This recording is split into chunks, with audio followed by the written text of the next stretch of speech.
So let's jump into this 2,000-year-old text that has a lesson so modern, it feels like it could have been written for a productivity blog just yesterday. We're going to unpack a conversation that I think holds a huge key to success in pretty much any field, whether you're trying to master a new skill or, just find a little bit of inner peace. I mean, it's a question we all ask, right? Whenever you start something new, a new job, a new hobby, any kind of training, you just want a clear roadmap. You want to know that if you just follow steps A, B, and C, you're absolutely guaranteed to get to your goal. Well, it turns out a mathematician had this exact same question for the Buddha 2,000 years ago. Okay, so let's meet the two people in this conversation. On one side, you've got a Brahmin mathematician. This is a man of pure logic. His whole worldview is built on the idea that everything, and I mean everything, has a clear, step-by-step order.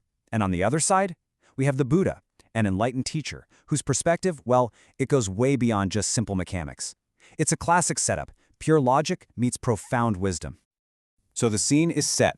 The mathematician comes up to the Buddha, but not with some deep spiritual puzzle. No, he approaches him with a really practical observation. He's noticed that in his world, every single skill is taught through a logical step-by-step progression. And what's really cool is how he builds his case. He basically says, hey, just look around. To build a hall, you have to start with the foundation first. To train a massive elephant, use a hook. To learn my own field, math, you got to start with 1 and 2 before you can get to the complicated stuff. He sees this predictable step-by-step process in literally everything. So this is his big question. What he's really asking is, do you have a standard operating procedure for enlightenment? Is there a curriculum for what you teach? He's trying to fit the Buddha's spiritual path into his own neat, logical, step-by-step framework. And the Buddha's answer might surprise you. It's a clear yes. He confirms that his path isn't some mystical random journey at all. It's systematic, it's structured, and it can absolutely be taught in a sequence. And here's what that sequence looks like. This just illustrates the structure perfectly. The Buddha lays out a really clear 4-step path for a beginner monk. You start with the fundamentals, right? Like purifying your actions. Then you move on to guarding your senses, then to maintaining mindfulness all day long, and finally, you deepen that focus through meditation. It's a perfect gradual training method that seems to answer the mathematician's question completely, but it doesn't. And this, right here, is where the whole conversation takes a fascinating turn. The mathematician, being a man of logic, he spots what he thinks is a flaw in the system, and he comes back with this really sharp follow-up question that gets right to the heart of the matter.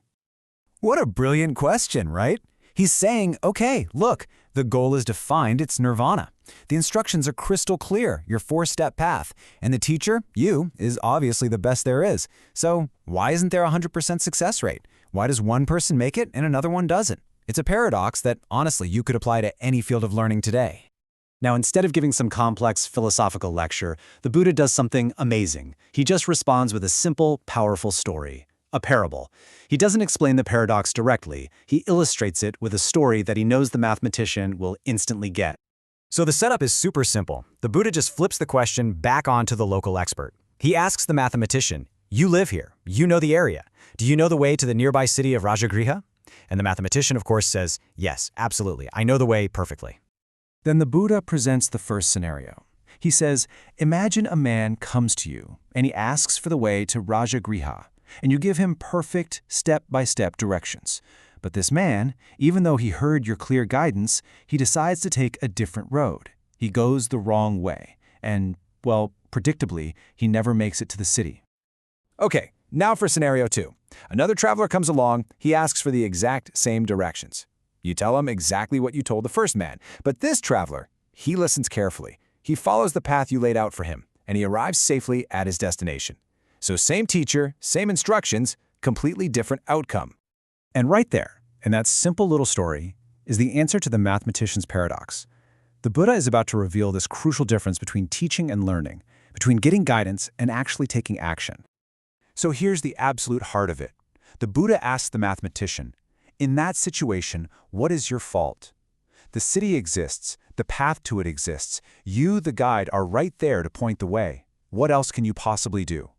The responsibility, it's not on the one giving the directions, it's on the one who has to actually walk the road.